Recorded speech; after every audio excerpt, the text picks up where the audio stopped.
Good morning students. ಕಳೆದ ಅವಧಿಗಳಲ್ಲಿ ನಾವು ದೆಹಲಿ ಸುಲ್ತಾನರ ಪ್ರಸಿದ್ಧ ದೊರೆಯಾದಂತಹ ಹಾಗೂ ಖಿಲ್ಜಿ ಸಂತತಿಯ ಪ್ರಸಿದ್ಧ ದೊರೆ ಅಲ್ಲಾವುದ್ದೀನ್ ಖಿಲ್ಜಿಯ ಸೈನಿಕ ಸಾಧನೆಗಳನ್ನು ಅವಲೋಕನವನ್ನು ಮಾಡ್ತಾ, ಅದರಲ್ಲಿ ಮುಖ್ಯವಾಗಿ ಉತ್ತರ ಭಾರತದ ದಂಡಯಾತ್ರೆಗಳು ಯಾವ್ಯಾವು, ಹಾಗೆ ಅದರ ಒಂದು ನಾಯಕತ್ವವನ್ನು ಯಾರ್ಯಾರು ವಹಿಸಿಕೊಂಡ್ರು, ಅದರಿಂದ ಆದಂತಹ ಒಂದು ಲಾಭ ಏನು, ಮತ್ತು ದಕ್ಷಿಣ ಭಾರತದ ದಂಡಯಾತ್ರೆಗಳು ಯಾವ್ಯಾವು, ದಕ್ಷಿಣ ಭಾರತದ ದಂಡಯಾತ್ರೆಯ ನಾಯಕತ್ವವನ್ನು ವಹಿಸಿಕೊಂಡವರು ಯಾರು, ಅದರಿಂದ ಅಲ್ಲಾವುದ್ದೀನ್ ಖಿಲ್ಜಿಗಾದಂತಹ ಪ್ರಯೋಜನಗಳು ಏನೇನು ಅನ್ನೋದ್ರ ಬಗ್ಗೆ ನಾವು ವಿಶಾಲವಾಗಿ ಹಾಗೆ ಸವಿವರವಾಗಿ ಚರ್ಚೆಯನ್ನು ಮಾಡಿರೋದನ್ನು ನಾವು ನೋಡ್ತಾ ಹೋಗ್ಬೋದು. ಅವನ ಒಂದು ಸಾಮ್ರಾಜ್ಯದ ವಿಸ್ತಾರವನ್ನು ಸಹ ನಾವು ಗಮನಿಸ್ತಾ ಹೋದ. ಉತ್ತರದಲ್ಲಿ ಅಸ್ಸಾಂ ಮತ್ತು ಕಾಶ್ಮೀರವನ್ನು ಹೊರತುಪಡಿಸಿದ್ರೆ ಇಡೀ ಉತ್ತರ ಭಾರತ ಅವನ ಒಂದು ಅಧೀನದಲ್ಲಿ ಇರ್ತಾ ಹೋಗುತ್ತೆ. ಅದೇ ರೀತಿ ದಕ್ಷಿಣ ಭಾರತ ಕೂಡ ಅವನ ಅಧೀನದಲ್ಲಿ ಇರೋದನ್ನು ನಾವು ನೋಡ್ತಾ ಹೋಗ್ಬೋದು. ಅಂದರೆ ಉತ್ತರದ ಹಿಮಾಲಯದಿಂದ ದಕ್ಷಿಣದ ಮಧುರೈವರೆಗೆ, ಹಾಗೆ ಈ ಒಂದು ಪೂರ್ವದ ಬಂಗಾಳದಿಂದ ಹಿಡಿದು ಪಶ್ಚಿಮದ ಈ ಒಂದು ಮುಲ್ತಾನ್, ಸಿಂಧ್, ಲಾಹೋರ್ ಆ ಒಂದು ಪ್ರಾಂತ್ಯಗಳವರೆಗೆ ಅವನ ಒಂದು ಸಾಮ್ರಾಜ್ಯ ವಿಸ್ತರಣೆ ಆಗಿರೋದನ್ನು ನಾವು ನೋಡ್ತಾ ಹೋಗ್ಬೋದು. ಭಾರತದಲ್ಲಿ ಅತಿ ಹೆಚ್ಚು ಸಾಮ್ರಾಜ್ಯವನ್ನು ವಿಸ್ತರಣೆಯನ್ನು ಮಾಡಿದಂತಹ ಮುಸ್ಲಿಂ ದೊರೆ ಅನ್ನೋ ಒಂದು ಕೀರ್ತಿಗೆ ಅವನು ಪಾತ್ರರಾಗಿರೋದನ್ನು ನಾವು ನೋಡ್ತಾ ಹೋಗ್ಬೋದು. ಯಾಕಂದರೆ ನಂತರ ಆಳ್ವಿಕೆಯನ್ನು ಮಾಡಿದಂತಹ ಅಕ್ಬರ್ ಆಗಿರ್ಬೋದು ಅಥವಾ ಔರಂಗಜೇಬ್ ಆಗಿರ್ಬೋದು, ಇವರಿಬ್ಬರಿಗಿಂತ ಹೆಚ್ಚು ವಿಶಾಲವಾದಂತಹ ಒಂದು ಸಾಮ್ರಾಜ್ಯವನ್ನು ಅವನು ಹೊಂದಿರ್ತಾನೆ. ಹಾಗಾದರೆ ಈ ಒಂದು ವಿಶಾಲವಾದಂತಹ ಸಾಮ್ರಾಜ್ಯವನ್ನು ಹೊಂದಿದಂತಹ ಅಲ್ಲಾವುದ್ದೀನ್ ಖಿಲ್ಜಿ ಯಾವ ರೀತಿಯಾದಂತಹ ಒಂದು ಆಡಳಿತವನ್ನು ಮಾಡ್ತಾ ಹೋದ? ಏಕೆಂದರೆ ವಿಶಾಲವಾದಂತಹ ವಿಸ್ತಾರವಾದಂತಹ ಸಾಮ್ರಾಜ್ಯವನ್ನು ಹೊಂದಿ ಅದಕ್ಕೆ ದಕ್ಷವಾದಂತಹ ಆಡಳಿತವನ್ನು ನೀಡೋದರಲ್ಲಿ ಎಷ್ಟೋ ರಾಜರುಗಳು ವಿಫಲ ಆಗಿರೋದನ್ನು ನಾವು ನೋಡ್ತಾ ಹೋಗ್ಬೋದು. ಜೊತೆಗೆ ಅಷ್ಟು ಸುಲಭದ ಒಂದು ಮಾತಲ್ಲ, ಯಾಕೆಂದರೆ ವಿಸ್ತಾರವಾದಂತಹ ಸಾಮ್ರಾಜ್ಯವನ್ನು ನಿರ್ವಹಿಸೋದು ಬಹಳ ಕಷ್ಟ ಅಂತ ನಾವು ಇಲ್ಲಿ ಅಭಿಪ್ರಾಯವನ್ನು ಪಡ್ತಾ ಹೋಗ್ಬೋದು. ಆದರೆ ಅಲ್ಲಾವುದ್ದೀನ್ ಹಾಗಾಗೋದಿಲ್ಲ. ಯಾಕೆಂದರೆ ಅವನು ಹೇಗೆ ಒಬ್ಬ ಶ್ರೇಷ್ಠ ಸೇನಾನಿಯಾಗಿದ್ದ, ಅಷ್ಟೇ ದಕ್ಷ ಆಡಳಿತಗಾರ ಕೂಡ ಆಗಿರೋದನ್ನು ನಾವು ನೋಡ್ತಾ ಹೋಗ್ಬೋದು.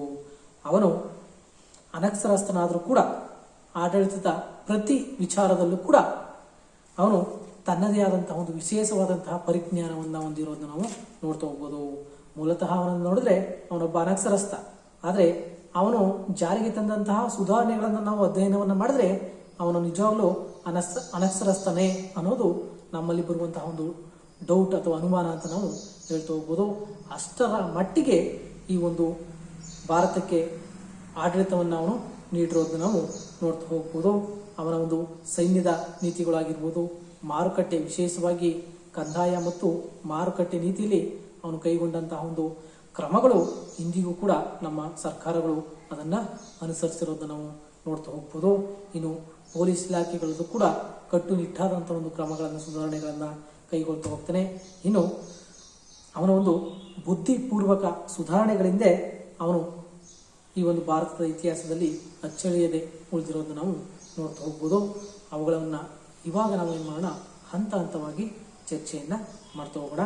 ಮೊದಲನೇದು ರಾಜಪ್ರಭುತ್ವದ ಬಗ್ಗೆ ಕಲ್ಪನೆ ಅಥವಾ ಸುಲ್ತಾನತ್ವ, ಅದರ ಬಗ್ಗೆ ಯಾವ ರೀತಿಯಾದಂತಹ ಒಂದು ಅಭಿಪ್ರಾಯ ಆಗಿನ ಒಂದು ಸಂದರ್ಭದಲ್ಲಿ ಇತ್ತು.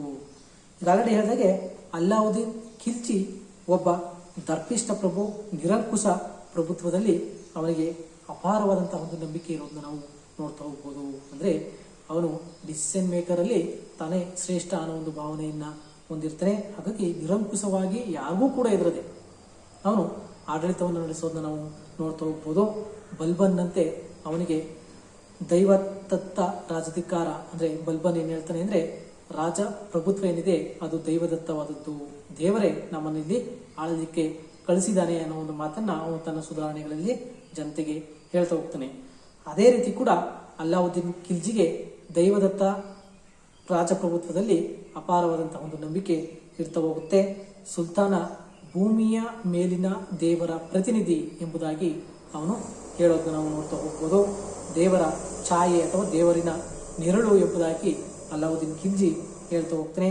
ಆತ ಯಾರೊಬ್ಬರಿಗೂ ಕೂಡ ಸರಿಸಮಾನನಲ್ಲ.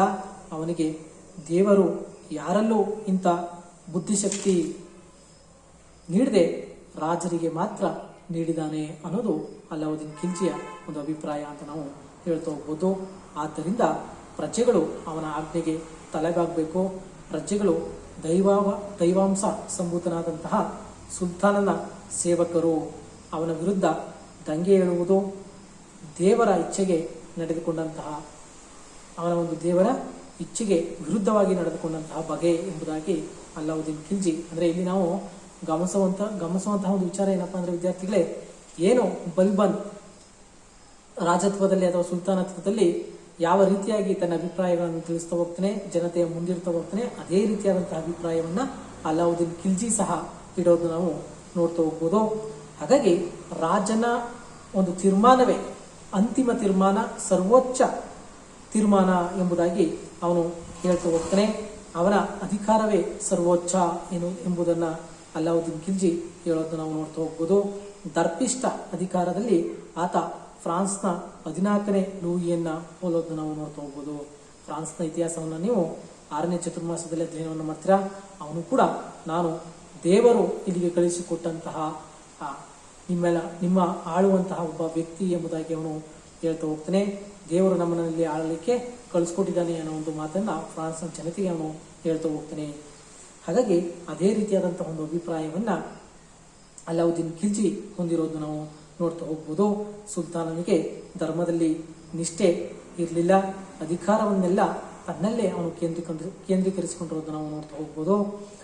ಹಾಗೆ ಕುರಾನ್ನಾಗಲಿ ಮಹಮ್ಮದ್ನಾಗಲಿ ಮತ್ತೆ ಸರಿಯತ್ ಕಾನೂನುಗಳಲ್ಲಾಗಲಿ ಅಲ್ಲಾವುದ್ದೀನ್ ಖಿಲ್ಜಿಗೆ ನಿಷ್ಠೆ ಇರಲಿಲ್ಲ. ಆತ ಖಲೀಫನಿಗೆ ಕೂಡ ಮಾನ್ಯತೆಯನ್ನ ನೀಡಲಿಲ್ಲ. ಇಸ್ಲಾಂ ಧಾರ್ಮಿಕ ಗುರುಗಳಾದಂತಹ ಉಲ್ಲೇಮಗಳ ಪ್ರಭಾವದಿಂದ ಕೂಡ ಅವನು ಮುಕ್ತನಾಗಿರೋದು ನಾವು ನೋಡ್ತಾ ಹೋಗ್ಬೋದು. ರಾಜಕೀಯದಲ್ಲಿ ಉಲ್ಲೇಮಗಳ ಹಸ್ತಕ್ಷೇಪವನ್ನು ಕೂಡ ಅವನು ತಡೆಗಟ್ಟಿರೋದನ್ನು ನಾವು ನೋಡ್ತಾ ಹೋಗ್ಬೋದು. ಅಂದ್ರೆ ಇಲ್ಲಿ ಗಮನಿಸಬೇಕಾದಂತಹ ವಿಚಾರ ಏನಪ್ಪಾ ಅಂದ್ರೆ ಅಲ್ಲಾವುದ್ದೀನ್ ಸಂಪೂರ್ಣವಾಗಿ ಎಲ್ಲರಿಂದಲೂ ಕೂಡ ಮುಕ್ತನಾಗಿದ್ದ ಅನ್ನೋದು ನಮ್ಗೆ ಇಲ್ಲಿ ಗೊತ್ತಾಗುವಂತಹ ಒಂದು ವಿಚಾರ. ಅಂದ್ರೆ ಅವನು ಮುಸಲ್ಮಾನರಾಗಿದ್ರು, ಆ ಮುಸಲ್ಮಾನ ಧರ್ಮದಿಂದ ಕೂಡ ಅವನು ಮುಕ್ತನಾಗಿರೋದನ್ನ ನಾವು ಇಲ್ಲಿ ಗಮನಿಸ್ತಾ ಹೋಗ್ಬೋದು. ಹೀಗಾಗಿ ಅವನು ಖಲೀಫನಿಗೂ ಮಾನ್ಯತೆ ನೀಡೋದಿಲ್ಲ, ಮುಸ್ಲಿಂ ಧರ್ಮಗುರುಗಳು ಅವರಿಗೂ ಕೂಡ ಅವನು ಮಾನ್ಯತೆಯನ್ನು ನೀಡೋದಿಲ್ಲ. ಅವರ ಹಸ್ತಕ್ಷೇಪ ಎಂದಿಗೂ ಕೂಡ ರಾಜಕೀಯದಲ್ಲಿ ಆಗದ ರೀತಿಯಲ್ಲಿ ಅವನು ನೋಡ್ಕೊಳ್ತಾ ನಾವು ನೋಡ್ತಾ ಹೋಗ್ಬೋದು.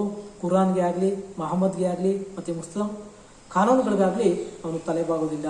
ಹೀಗಾಗಿ ನಿರಂಕುಶವಾಗಿ ಅವನು ಆಳ್ವಿಕೆಯನ್ನು ಮಾಡಿರೋದು ನಾವು ನೋಡ್ತಾ ಹೋಗ್ಬೋದು. ಧರ್ಮವನ್ನ ರಾಜ್ಯದ ಅಧೀನಕ್ಕೆ ಒಳಪಡಿಸಿದಂತಹ ಮೊದಲ ಮುಸ್ಲಿಂ ಸುಲ್ತಾನ ಅಂದ್ರೆ ಅವನು ಅಲ್ಲಾವುದ್ದೀನ್ ಅಂತ ನಾವು ಹೇಳ್ತಾ ಹೋಗ್ಬೋದು. ಯಾಕೆಂದ್ರೆ ಈ ಹಿಂದೆ ನೋಡಿದಂತಹ ಮುಸಲ್ಮಾನ ಸುಲ್ತಾನರನ್ನ ಅವರ ಒಂದು ಆಡಳಿತವನ್ನು ಗಮನಿಸಿದಾಗ ಅವರು ಧರ್ಮಕ್ಕೆ ಅನುಸಾರವಾಗಿ ಆಡಳಿತವನ್ನ ಮಾಡ್ತಾ ಹೋಗ್ತಾರೆ. ಧರ್ಮವನ್ನ ಒಂದು ತಮ್ಮ ರಾಜಕೀಯದಿಂದ ದೂರ ಇಡ್ತಾರೆ. ಆದ್ರೆ ಇವನೇನ್ ಮಾಡ್ತಾನೆ, ಆ ಒಂದು ಧರ್ಮವನ್ನ ರಾಜ್ಯದ ಅಧೀನದಲ್ಲಿ ಇಡೋದನ್ನ ನಾವು ನೋಡ್ತಾ ಹೋಗ್ಬೋದು. ಸನ್ನಿವೇಶಗಳಿಗೆ ತಕ್ಕಂತೆ ಕಾನೂನನ್ನ ಮಾಡಿ ತನ್ನ ಅಧಿಕಾರಕ್ಕೆ ಕಂಟಕವಾದಂತಹ ಶ್ರೀಮಂತರ ಮತ್ತೆ ಧರ್ಮಗುರುಗಳ ಪ್ರಭಾವವನ್ನ ಕಡಿಮೆಯನ್ನ ಮಾಡೋದನ್ನ ನಾವು ನೋಡ್ತಾ ಹೋಗ್ಬೋದು. ಅಂದ್ರೆ ತನ್ನ ಅಧಿಕಾರಕ್ಕೆ ಏನಾದರೂ ಕಂಟಕ ಬಂತು ಅಥವಾ ಪ್ರಾಬ್ಲಮ್ ಬಂತು, ತೊಂದರೆ ಬಂತು ಅಂದ್ರೆ ಅದಕ್ಕೆ ತಕ್ಕಂತೆ ಅಲ್ಲೇ ಚಕ್ನ ಅವನೇನ್ ಮಾಡ್ತಿದ್ದ, ರೂಲ್ಸ್ಗಳನ್ನ ರೆಡಿ ಮಾಡ್ತಾ ಇದ್ದ, ಕಾನೂನುಗಳನ್ನ ಜಾರಿಗೊಳಿಸ್ತಿದ್ದ. ಅದರ ಮುಖಾಂತರ ಅವರ ಪ್ರಭಾವವನ್ನು ಆಡಳಿತದಲ್ಲಿ ಕಡಿಮೆ ಮಾಡೋದನ್ನ ನಾವು ನೋಡ್ತಾ ಹೋಗ್ಬೋದು. ಇಸ್ಲಾಮನ್ನ ವೈಭವೀಕರಿಸುವುದು ಅವನ ಒಂದು ರಾಜತ್ವದ ಮುಖ್ಯ ಗುರಿಯಾಗಿರೋದನ್ನ ನಾವು ನೋಡ್ತಾ ಹೋಗ್ಬೋದು. ಅವನೇ ಹೇಳಿಕೊಂಡಂತೆ ಯಾವುದು ನ್ಯಾಯ ಅಥವಾ ಅನ್ಯಾಯ ಎಂದು ನನಗೆ ಗೊತ್ತಿಲ್ಲ, ರಾಜ್ಯದ ಹಿತಕ್ಕೆ ಅಥವಾ ಸನ್ನಿವೇಶಕ್ಕೆ ಯಾವುದು ಸೂಕ್ತ ಎಂದು ನನಗೆ ಅನಿಸುತ್ತಿದ್ದೋ ಅದನ್ನೇ ನಾನು ಕಾನೂನಾಗಿ ಪರಿಪಾಲಿಸ್ತಾ ಇದ್ದೆ ಅಥವಾ ಕಾನೂನಾಗಿ ಜಾರಿಗೊಳಿಸ್ತಾ ಇದ್ದೆ.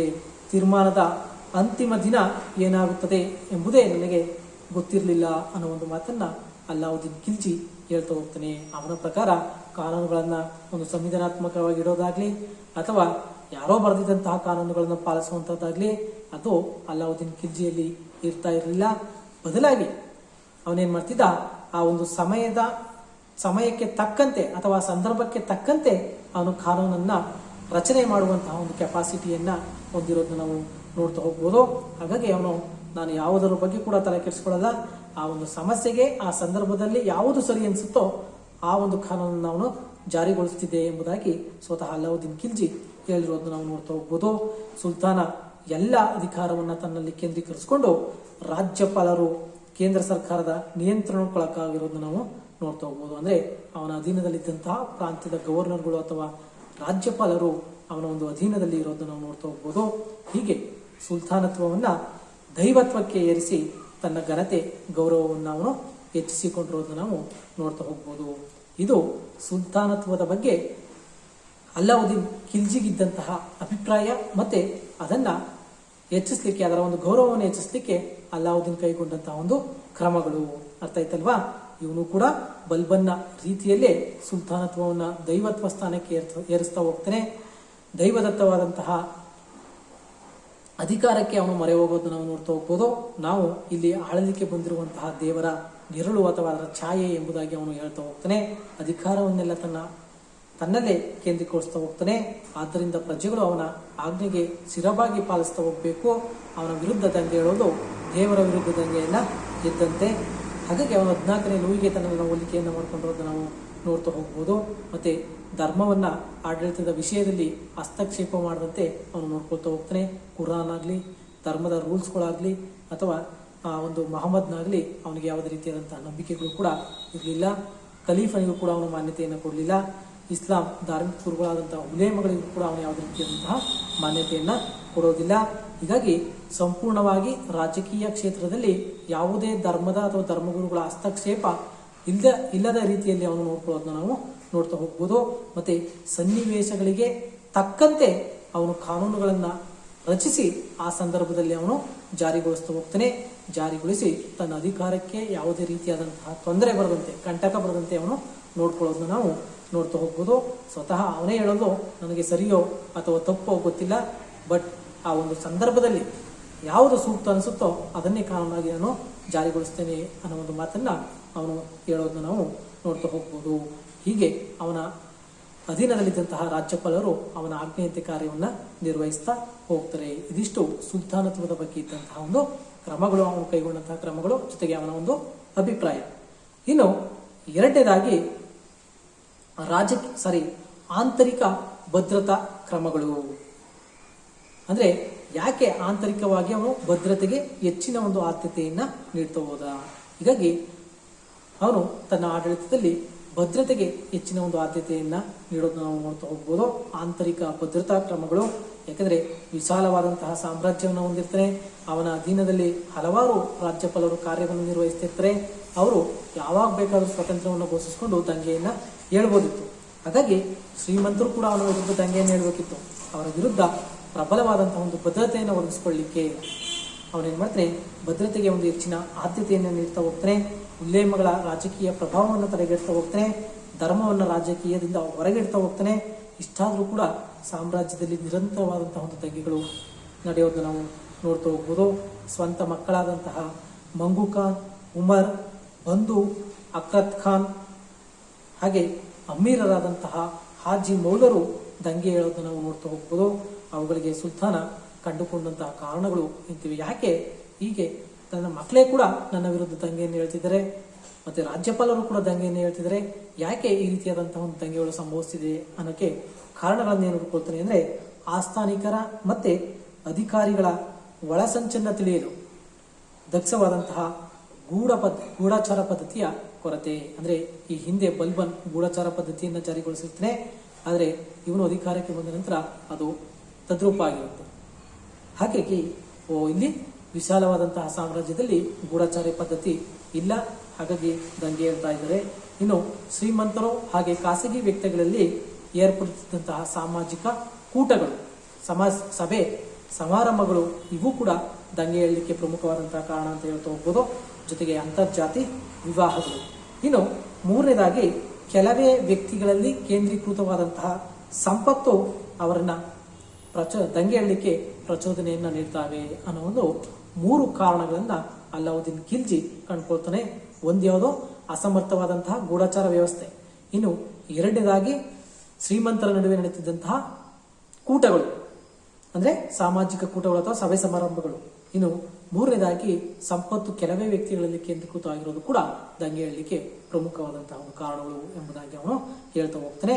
ಜೊತೆಗೆ ಇನ್ನುಳಿದಂತೆ ಜನರಲ್ಲಿ ಬೆಳೆದಿದ್ದಂತಹ ಅತಿಯಾದ ಮದ್ಯಪಾನ, ಚಟ ಮತ್ತೆ ಸುಲ್ತಾನನ ಅಜಾಗರೂಕತೆ ಇವು ಕೂಡ ಆ ಒಂದು ದಂಗೆ ಏಳಲಿಕ್ಕೆ ಕಾರಣ ಆಗೋದನ್ನ ನಾವು ನೋಡ್ತಾ ಹೋಗ್ಬೋದು. ಹೀಗಾಗಿ ಮೇಲಿನ ಅನಿಷ್ಟಗಳನ್ನು ತೊಲಗಿಸ್ಲಿಕ್ಕೆ, ಶ್ರೀಮಂತರ ಪ್ರಭಾವವನ್ನು ಕುಗ್ಗಿಸ್ಲಿಕ್ಕೆ, ತನ್ನ ನಿರಂಕುಶ ಅಧಿಕಾರವನ್ನು ಅವನು ಬಲಪಡಿಸ್ಕೊಳ್ಳಿಕ್ಕೆ ಮುಂದಾಗ್ತಾ ಹೋಗ್ತಾನೆ. 4 ಆಜ್ಞೆಗಳನ್ನ ಹೊರಡಿಸ್ತಾ ಹೋಗ್ತಾನೆ. ಅಂದ್ರೆ ಏನು ಭದ್ರತೆಗೆ ತಕ್ಕಂತೆ ಅಥವಾ ಭದ್ರತೆಗೆ ಸಮರ್ಪಕವಾಗಿ ಭದ್ರತೆಯನ್ನ ಮಾಡಲಿಕ್ಕೆ 4 ಆಜ್ಞೆಗಳನ್ನು ಅವನು ಹೊರಡಿಸೋದನ್ನ ನಾವು ನೋಡ್ತಾ ಹೋಗ್ಬೋದು. ಮೊದಲ ಆಜ್ಞೆ ಏನಪ್ಪಾ ಅಂದ್ರೆ ಆಸ್ತಿ ಸಂಪತ್ತುಗಳ ಮುಟ್ಟುಗೋಲು. ನೋಟ್ ಮಾಡ್ಕೊಳ್ತಾ ಹೋಗಿ. ಮೊದಲನೇ ಪಾಯಿಂಟು, ಯಾಕಂದ್ರೆ ಅವನ ಸಾಧನೆಗಳು ಕೇಳಿದ್ರೆ, ಸೈನಿಕ ಸಾಧನೆಗಳು ಕೇಳಲಿಲ್ಲ ಅಂದ್ರೆ ಸುಧಾರಣೆಗಳಂತೂ ಕೇಳ್ತಾರೆ. ಹಾಗಾಗಿ ನೋಟ್ ಮಾಡ್ಕೊಳ್ತಾ ಹೋಗಿ. ಮೊದಲನೇ ಆಜ್ಞೆ ಏನಪ್ಪಾ ಅಂದ್ರೆ ಆಸ್ತಿ ಸಂಪತ್ತುಗಳ ಮುಟ್ಟುಗೋಲು. ಸರ್ಕಾರದಿಂದ ವಿಶೇಷ ದಾನದತ್ತಿಗಳನ್ನ ಮತ್ತೆ ವಿಶ್ರಾಂತಿ ವೇತನಗಳನ್ನ ಪಡ್ಕೊಂಡಂತಹ ಶ್ರೀಮಂತರ ಅತಿಯಾದ ಸಂಪತ್ತನ್ನ ಅವನೇನ್ ಮಾಡ್ತಾನೆ, ಮುಟ್ಟುಗೋಲು ಹಾಕಿಕೊಳ್ಳುವಂತ ಒಂದು ಪ್ರಯತ್ನವನ್ನ ಮಾಡ್ತಾ ಹೋಗ್ತಾನೆ. ಅವರಲ್ಲಿ ಶೇಖರಣೆಯಾಗಿದ್ದಂತಹ ಈ ಒಂದು ಅತಿಯಾದ ಸಂಪತ್ತು ಅವರು ದಂಗೆ ಏಳಲಿಕ್ಕೆ ಕಾರಣ ಅನ್ನೋ ಒಂದು ರೀಸನ್ ಅನ್ನು ಅವನು ಕೊಟ್ಟು ಏನ್ ಮಾಡ್ತಾನೆ, ಅದನ್ನ ಆಜ್ಞೆಯ ರೀತಿಯಲ್ಲಿ ಅವನು ಆಜ್ಞೆಯನ್ನ ಮಾಡಿ ಅವನೇನ್ ಮಾಡ್ತಾನೆ, ಅವರಲ್ಲಿದ್ದಂತಹ ಸರ್ಕಾರದಿಂದ ಪಡೆದಂತಹ ಉಚಿತ ಭೂಮಿ, ಅರ್ಥ ಐತಲ್ವಾ, ಏನು ಶ್ರೀಮಂತರು ಅಧಿಕಾರದಿಂದ ರಿಟೈರ್ಡ್ ಆದ್ರು ಅನಂತರ ಪಡ್ಕೊಂಡಂತಹ ಅವರು ಪಿಂಚಿನ ರೂಪದಲ್ಲಿ ಪಡ್ಕೊಂಡಂತಹ ಭೂಮಿ ಆಗಿರ್ಬೋದು, ಅಧಿಕಾರದ ಸಂದರ್ಭದಲ್ಲಿ ಪಡ್ಕೊಂಡಂತಹ ಭೂಮಿ ಆಗಿರ್ಬೋದು, ಅವೆಲ್ಲವನ್ನ ಅವನು ವಶಪಡಿಸ್ಕೊಳ್ತಾ ಹೋಗ್ತಾನೆ. ಧಾರ್ಮಿಕ ದತ್ತಿಗಳನ್ನ ವಶಪಡಿಸ್ಕೊಳ್ತಾ ಹೋಗ್ತಾನೆ. ಇನ್ನು ವಿಶ್ರಾಂತಿ ವೇತನ, ಇದ್ರಾ ರತ್ ಅಂತ ಕರೀತಾ ಹೋಗ್ತಾರೆ, ಅದನ್ನ ಇದ್ರಾ ರತ್ ಅಂತ ಕರೀತಾರೆ. ಅವುಗಳನ್ನ ಅವನು ಮುಟ್ಟುಗೋಲು ಹಾಕೊಳ್ತಾ ಹೋಗ್ತಾನೆ. ದಾನಗಳನ್ನ ಸರ್ಕಾರ ಮುಟ್ಟುಗೋಲು ಹಾಕೊಳ್ತಾ ಹೋಗುತ್ತೆ. ಇನ್ನು ಗ್ರಾಮಗಳ ಒಡೆತನದ ಹಕ್ಕನ್ನ ಮರಳಿ ಅವನು ಕೊಡ್ಕೊಳ್ತಾ ಹೋಗ್ತಾನೆ. ಜನರಿಂದ ಸಾಧ್ಯವಾದಷ್ಟು ಹೆಚ್ಚಿನ ಹಣವನ್ನು ವಸೂಲಿ ಮಾಡಲಿಕ್ಕೆ ಅವನು ಮುಂದಾಗೋದು ನಾವು ನೋಡ್ತಾ ಹೋಗ್ಬೋದು. ಸಂಪತ್ತಿನ ಸಮಾನ ಹಂಚಿಕೆಯಿಂದ ಶ್ರೀಮಂತರ ಸಂಪತ್ತಿನ ಸಮಾನ ಹಂಚಿಕೆ ಆದರೆ ಯಾವತ್ತೂ ಕೂಡ ಸಾಮ್ರಾಜ್ಯದಲ್ಲಿ ದಂಗೆ ಸಂಭವಿಸುವುದಿಲ್ಲ ಅನ್ನೋದು ಅವನ ಒಂದು ಅಭಿಪ್ರಾಯ. ಹೀಗಾಗಿ ಶ್ರೀಮಂತರ ಮೇಲೆ ಹೆಚ್ಚಿನ ಒಂದು ತೆರಿಗೆಗಳನ್ನು ನಾವು ವಿಧಿಸೋದನ್ನು ನಾವು ನೋಡ್ತಾ ಹೋಗ್ಬೋದು. ಇದು ಅವನ ಮೊದಲ ಆಜ್ಞೆ. ಅರ್ಥ ಆಯ್ತಲ್ವಾ? ಆಸ್ತಿ ಪಾಸ್ತಿಗಳ ಅಥವಾ ಸಂಪತ್ತುಗಳ ಮುಟ್ಟುಗೋಲು ಯಾವ ರೀತಿಯಲ್ಲಿ ಅಂದ್ರೆ ಸರ್ಕಾರದಿಂದ ಪಡ್ಕೊಂಡಂತಹ ದಾನ ಭೂಮಿಗಳು ಮೊದಲನೇದು, ಇನ್ನು ಸರ್ಕಾರದಿಂದ ಪಡೆದುಕೊಳ್ಳುವಂತಹ ಪಿಂಚಣಿ, ಮತ್ತೆ ಧಾರ್ಮಿಕ ಕ್ಷೇತ್ರಗಳಿಗೆ ಅಥವಾ ದೇವಾಲಯಗಳಿಗೆ ಕೊಟ್ಟಂತಹ ದತ್ತಿಗಳು, ಇವೆಲ್ಲವನ್ನ ಅವನು ಮುಟ್ಟುಗೋಲನ್ನ ಹಾಕೊಳ್ತಾ ಹೋಗ್ತಾನೆ. ಅವರಲ್ಲಿದ್ದಂತಹ ಸಂಪತ್ತನ್ನ ಸೂರೆ ಮಾಡುವಂತಹ ಒಂದು ಕೆಲಸವನ್ನ ಅವನು ಮಾಡ್ತಾ ಹೋಗ್ತಾನೆ. ಗ್ರಾಮಗಳಿಗೆ ನೀಡಿದಂತಹ ಪರಮಾಧಿಕಾರವನ್ನು ಅವನು ಕಿತ್ಕೊಳ್ತಾ ಹೋಗ್ತಾನೆ. ಜನರಿಂದ ಸಾಧ್ಯವಾದಷ್ಟು ಅವನೇನ್ ಮಾಡ್ತಾನೆ, ಹೆಚ್ಚಿನ ಹಣವನ್ನ ವಸೂಲಿ ಮಾಡೋದನ್ನ ನಾವು ನೋಡ್ತಾ ಹೋಗ್ಬೋದು. ಸಂಪತ್ತಿನ ಸಮಾನ ಹಂಚಿಕೆ ಆದ್ರೆ ದಂಗೆಗಳು ಏನಾಗ್ತವೆ, ಸಂಭವಿಸೋದು ಕಡಿಮೆ ಆಗ್ತವೆ ಅನ್ನೋದು ಅವನ ಒಂದು ಅಭಿಪ್ರಾಯ ಅಂತ ನಾವು ಹೇಳ್ತಾ ಹೋಗ್ಬೋದು. ಇನ್ನು ಎರಡನೇ ಆಜ್ಞೆ ಯಾವುದಪ್ಪ ಅಂದ್ರೆ ದಕ್ಷವಾದಂತಹ ಗೂಢಚಾರಿ ಪದ್ಧತಿಯ ಸಂಘಟನೆ. ಏನು ಈ ಹಿಂದೆ ಬಲ್ಬನ್ ದಕ್ಷವಾದಂತಹ ಗೂಢಚಾರಿ ಪದ್ಧತಿಯನ್ನ ಸಂಘಟನೆಯನ್ನ ಮಾಡ್ತಾನೆ, ಅದೇ ರೀತಿ ಕೂಡ ಇವನು ದಕ್ಷವಾದಂತಹ ಗೂಢಚಾರಿ ಪದ್ಧತಿಯನ್ನ ಜಾರಿಗೊಳಿಸ್ತಾ ಹೋಗ್ತಾನೆ. ಸಾಮ್ರಾಜ್ಯದಲ್ಲಿದ್ದಂತಹ ರಾಜ್ಯಪಾಲರಾಗಿರ್ಬೋದು, ಆಸ್ಥಾನಿಕರಾಗಿರ್ಬೋದು, ಅಧಿಕಾರಿಗಳಾಗಿರ್ಬೋದು, ಶ್ರೀಮಂತರಾಗಿರ್ಬೋದು, ಇವರೆಲ್ಲರೂ ಯಾವ ರೀತಿಯಾಗಿ ಚಲನವಲನಗಳನ್ನ ಹೊಂದಿದ್ರು, ಯಾವ ರೀತಿಯಾದಂತಹ ಒಳಸಂಚುಗಳನ್ನ ಮಾಡ್ತಾ ಇದ್ದಾರೆ ಅನ್ನೋದನ್ನ ಕಂಡುಹಿಡಿಯಲಿಕ್ಕೆ ಅವನು ಏನ್ ಮಾಡ್ತಾನೆ, ಈ ಒಂದು ಗೂಢಚಾರ ಪದ್ಧತಿಯನ್ನ ಅವನು ಜಾರಿಗೊಳಿಸ್ತಾನೆ. ಅವರು ಪ್ರತಿದಿನ ಸುಲ್ತಾನನಿಗೆ ವರದಿಯನ್ನ ಸಲ್ಲಿಸಬೇಕಿತ್ತು. ಆಡಳಿತದ ಪ್ರತಿ ಶಾಖೆಯಲ್ಲೂ ಕೂಡ ವರದಿಗಾರರನ್ನ ನೇಮಿಸಿ ಅವರಿಂದ ವರದಿಯನ್ನು ಪಡಿತಾ ಹೋಗ್ತಾನೆ. ಇದರಿಂದಾಗಿ ಅಧಿಕಾರಿಗಳ, ಆಸ್ಥಾನಿಕರ ಪಿತೂರಿ, ಒಳಸಂಚು ಮತ್ತು ರಾಜದ್ರೋಹಗಳನ್ನ ಪತ್ತೆ ಹಚ್ಚಲಿಕ್ಕೆ ಈ ಒಂದು ಗೂಢಚಾರಿ ವ್ಯವಸ್ಥೆ ನೆರವಾಗೋದು ನಾವು ನೋಡ್ತಾ ಹೋಗ್ಬೋದು. ಅರ್ಥ ಆಯ್ತಲ್ವಾ? ಇನ್ನು ಮೂರನೇದಾಗಿ ಮದ್ಯಪಾನ ನಿಷೇಧ. ಇದು ಸಾಮ್ರಾಜ್ಯದಲ್ಲಿ ಮದ್ಯಪಾನವನ್ನ ಅಂದ್ರೆ ಏನು ಅಲಾವುದ್ದೀನ್ ಖಿಲ್ಜಿ ಅವನು ಕಂಡ್ಕೊಳ್ತಾನೆ, ಮದ್ಯಪಾನ ಚಟಗಳು ಜಾಸ್ತಿಯಾಗಿ ದಂಗೆಗಳು ಸಂಭವಿಸ್ತವೆ ಅನ್ನೋ ಒಂದು ಮಾತನ್ನ ಅವನು ಅಥವಾ ರೀಸನ್ ಅನ್ನ ಕಂಡ್ಕೊಳ್ತಾನೆ. ಹಾಗಾಗಿ ಅವನೇನ್ ಮಾಡ್ತಾನೆ, ಸಾಮ್ರಾಜ್ಯದಲ್ಲಿ ಮದ್ಯಪಾನ ನಿಷೇಧವನ್ನ ಮಾಡ್ತಾ ಹೋಗ್ತಾನೆ. ಜೊತೆಗೆ ಮಾದಕ ವಸ್ತುಗಳನ್ನ ಪಾನಕೂಟಗಳನ್ನು ಸಹಭೋಜನಗಳನ್ನು ಕೂಡ ರದ್ದುಪಡಿಸೋದನ್ನು ನಾವು ನೋಡ್ತಾ ಹೋಗ್ಬೋದು. ಸ್ವತಃ ಸುಲ್ತಾನನೇ ಅಲ್ಲಾವುದ್ದೀನ್ ಖಿಲ್ಜಿಯೇ ಮದ್ಯಪಾನವನ್ನು ತ್ಯಜಿಸಿ ಜನತೆಗೆ ಆದರ್ಶನಾಗೋದನ್ನು ನಾವು ನೋಡ್ತಾ ಹೋಗ್ಬೋದು. ಮದ್ಯಪಾನ ಅಂಗಡಿಗಳನ್ನು ಮುಚ್ಚಲಾಗ್ತಾ ಹೋಗುತ್ತೆ. ಆತ ಅರಮನೆಯಲ್ಲಿದ್ದಂತಹ ಎಲ್ಲ ಮದ್ಯಪಾನ ಪಾತ್ರೆಗಳನ್ನು ಒಡಿಸಿ ಹಾಕಿಸ್ತಾ ಹೋಗ್ತಾನೆ. ಇಷ್ಟಾದರೂ ಶ್ರೀಮಂತರು ಸುಲ್ತಾನನಿಗೆ ಗೊತ್ತಾಗದ ರೀತಿಯಲ್ಲಿ ಮದ್ಯಪಾನವನ್ನು ಮಾಡೋದನ್ನು ನಾವು ನೋಡ್ತಾ ಹೋಗ್ಬೋದು. ಅಂದರೆ ಏನು ಮದ್ಯಪಾನವನ್ನು ಸಂಪೂರ್ಣವಾಗಿ ನಿಷೇಧವನ್ನು ಮಾಡಿ ತಾನೇ ಮದ್ಯಪಾನವನ್ನು ತ್ಯಜಿಸ್ತಾ ಹೋಗ್ತಾನೆ. ಜನರಿಗೆ ಆದರ್ಶಪ್ರಾಯನಾಗಿ ಅಥವಾ ಆದರ್ಶ ಸುಲ್ತಾನನಾಗಿ ಇರೋದನ್ನು ನಾವು ನೋಡ್ತಾ ಹೋಗ್ಬೋದು. ಎಲ್ಲೆಲ್ಲಿ ಮಾದಕ ವಸ್ತುಗಳನ್ನು ಮತ್ತು ಮದ್ಯಪಾನಗಳನ್ನು ತಯಾರಿಸ್ತಿದ್ರು ಅವೆಲ್ಲವನ್ನ ಸಂಪೂರ್ಣವಾಗಿ ಅವನು ರದ್ದು ಮಾಡ್ತಾ ಹೋಗ್ತಾನೆ. ಜೊತೆಗೆ 4ನೇದಾಗಿ ಸಾಮಾಜಿಕ ಕೂಟಗಳ ನಿಷೇಧ. ಅಂದರೆ ಇದರ ಪ್ರಕಾರ ಅವನು ಏನು ಮಾಡ್ತಾನೆ, ಶ್ರೀಮಂತರು ಸರ್ಕಾರದ ಪೂರ್ವಾನುಮತಿ ಇಲ್ಲದೆ ಸಾಮಾಜಿಕ ಕೂಟಗಳನ್ನಾಗಲಿ ಅಂತರ್ಜಾತಿ ವಿವಾಹಗಳನ್ನಾಗಲಿ ಮಾಡಬಾರದು ಎಂಬುದಾಗಿ ಆಜ್ಞೆಯನ್ನು ಹೊರಡಿಸ್ತಾ ಹೋಗ್ತಾನೆ. ಅಂದರೆ ಎಲ್ಲೆಲ್ಲಿ ಸಾಮಾಜಿಕ ಕೂಟಗಳನ್ನು ಸೇರ್ಕೊಳ್ತಾ ಇದ್ರು ಶ್ರೀಮಂತರು, ಅಲ್ಲಿ ರಾಜನ ವಿರುದ್ಧ ಅವರು ಪಿತೂರಿಗಳನ್ನು ಮಾಡ್ತಾ ಇದ್ರು, ಒಳಸಂಚುಗಳನ್ನು ಮಾಡ್ತಾ ಇದ್ರು ಅನ್ನೋ ಒಂದು ದೃಷ್ಟಿಕೋನದಲ್ಲಿ ಏನು ಮಾಡ್ತಾರೆ, ಸರ್ಕಾರದ ಅನುಮತಿಯನ್ನು ಪಡೆಯದೆ ಎಲ್ಲೂ ಕೂಡ ಶ್ರೀಮಂತರಾಗಲಿ ಅಥವಾ ಸರದಾರರಾಗಲಿ ಅವರು ಸಾಮಾಜಿಕ ಕೂಟಗಳನ್ನು ಸೇರೋ ಹಾಗಿಲ್ಲ, ಮತ್ತೆ ಅಂತರ್ಜಾತಿ ವಿವಾಹಗಳನ್ನು ಏರ್ಪಡಿಸ್ಕೊಳ್ಳೋ ಹಾಗಿಲ್ಲ, ಸರ್ಕಾರದ ಅನುಮತಿಯನ್ನ ಪಡ್ಕೊಳ್ಳೇಬೇಕು ಅನ್ನೋ ಒಂದು ಮಾತನ್ನು ಅವನು ಹೇಳ್ತಾನೆ. ಜೊತೆಗೆ ಜೂಜಾಟ, ಚದುರಂಗ, ಔತಣಕೂಟ, ವೇಶ್ಯವಾಟಿಕೆ, ನೃತ್ಯ ಮೊದಲಾದವುಗಳನ್ನು ಕೂಡ ಅವನು ನಿಷೇಧವನ್ನ ಮಾಡೋದನ್ನು ನಾವು ನೋಡ್ತಾ ಹೋಗ್ಬೋದು. ಅವುಗಳ ಸಂದರ್ಭದಲ್ಲಿ ಶ್ರೀಮಂತರು ಒಟ್ಟಾಗಿ ಕೂಡಿ ಸುಲ್ತಾನನ ವಿರುದ್ಧ ದಂಗೆಯನ್ನ ಹೇಳ್ತಾರೆ ಅನ್ನೋದು ಅವನ ಒಂದು ಅಭಿಪ್ರಾಯ ಆಗಿರೋದನ್ನ ನಾವು ನೋಡ್ತಾ ಹೋಗ್ಬೋದು. ಹೀಗೆ ಅಲ್ಲಾವುದ್ದೀನ್ ಖಿಲ್ಜಿ ಈ 4 ಆಜ್ಞೆಗಳನ್ನ ಹೊರಡಿಸುವುದರ ಮುಖಾಂತರ, ಮೊದಲನೇದು ಆಸ್ತಿ ಸಂಪತ್ತುಗಳ ಮುಟ್ಟುಗೋಲು, 2ನೇದಾಗಿ ದಕ್ಷವಾದಂತಹ ಗೂಢಚಾರಿ ವ್ಯವಸ್ಥೆಯ ನೇಮಕ, ಮತ್ತೆ 3ನೇದಾಗಿ ಮದ್ಯಪಾನ ನಿಷೇಧ, ಮತ್ತೆ 4ನೇದಾಗಿ ಸಾಮಾಜಿಕ ಕೂಟಗಳ ನಿಷೇಧ. ಇವೆಲ್ಲವನ್ನ ಜಾರಿಗೊಳಿಸುವುದರ ಮುಖಾಂತರ ಸಾಮ್ರಾಜ್ಯದಲ್ಲಿ ದಂಗೆಗಳ ಸಂಖ್ಯೆಯನ್ನ ಕಡಿಮೆ ಮಾಡುವಂತಹ ಒಂದು ಪ್ರಯತ್ನವನ್ನ ಅಲ್ಲಾವುದ್ದೀನ್ ಖಿಲ್ಜಿ ಮಾಡೋದನ್ನ ನಾವು ನೋಡ್ತಾ ಹೋಗ್ಬೋದು. ಇದರಲ್ಲಿ ಅವನು ಯಶಸ್ವಿ ಆಗುವುದನ್ನು ಕೂಡ ನಾವು ನೋಡ್ತಾ ಹೋಗ್ಬೋದು. ಹೀಗೆ ಅವನೊಂದು ಸುಧಾರಣೆಗಳಲ್ಲಿ ಈ ಮೊದಲನೇದು ರಾಜಪ್ರಭುತ್ವದ ಪರಿಕಲ್ಪನೆ ಅಥವಾ ಸುಲ್ತಾನತ್ವದ ಒಂದು ಪರಿಕಲ್ಪನೆ, ಇದು 2ನೇದಾಗಿ ಆಂತರಿಕ ಭದ್ರತಾ ಕ್ರಮಗಳು. ಇವೆರಡನ್ನ ನಾವು ಚರ್ಚೆಯನ್ನು ಮಾಡಿದ್ವಿ. ಇದರಲ್ಲಿ ಏನಾದ್ರು ನೀವು ಡೌಟ್ಸ್ ಇದ್ರೆ ಕೇಳಬಹುದು. ಬಹಳ ಮುಖ್ಯವಾದಂತಹ ಪ್ರಶ್ನೆ, ಹಾಗಾಗಿ ಅದರಲ್ಲೂ ಸುಧಾರಣೆಗಳ ಬಗ್ಗೆ ಹೆಚ್ಚಾಗಿ ಕೇಳುವಂಥದ್ದು. ಹಾಗಾಗಿ ಇದರ ಬಗ್ಗೆ ನಿಮ್ಮ ಗಮನ ಹೆಚ್ಚಾಗಿ ಇರಬೇಕು. ಅರ್ಥ ಆಯ್ತಲ್ವಾ? ಆಂತರಿಕವಾಗಿ ಭದ್ರತೆಗೆ ಹೆಚ್ಚಿನ ಆದ್ಯತೆಯನ್ನು ಕೊಟ್ಟು 4 ಆಜ್ಞೆಗಳನ್ನು ಹೊರಡಿಸುವುದರ ಮುಖಾಂತರ, ಅವುಗಳನ್ನು ಕಟ್ಟುನಿಟ್ಟಾಗಿ ಜಾರಿಗೊಳಿಸುವುದರ ಮುಖಾಂತರ ಅವನು ಸಾಮ್ರಾಜ್ಯದಲ್ಲಿ ದಂಗೆಗಳ ಸಂಖ್ಯೆಯನ್ನ ಕಡಿಮೆಯನ್ನ ಮಾಡೋದನ್ನು ನಾವು ನೋಡ್ತಾ ಹೋಗ್ಬೋದು. ಇದಿಷ್ಟಿರಲಿ ವಿದ್ಯಾರ್ಥಿಗಳೇ. ಮುಂದಿನ ತರಗತಿಯಲ್ಲಿ ನಾವು ಅವನ ಇತರ ಸುಧಾರಣೆಗಳು, ನೆಕ್ಸ್ಟು ಯಾವುದಪ್ಪ ಅಂತಂದ್ರೆ ಹಿಂದೂಗಳ ವಿರುದ್ಧ ಕೈಗೊಂಡಂತಹ ಕ್ರಮಗಳು, ಹಾಗೆ ಮಿಲಿಟರಿ ಸುಧಾರಣೆಗಳು, ಅವುಗಳ ಬಗ್ಗೆ ನಾವು ಚರ್ಚೆಯನ್ನು ಆರಂಭಿಸ್ತಾ ಹೋಗೋಣ. ಇದರಲ್ಲಿ ಏನಾದ್ರು ಡೌಟ್ಸ್ ಇದ್ರೆ ನೀವು ಕೇಳಿ. Thank you.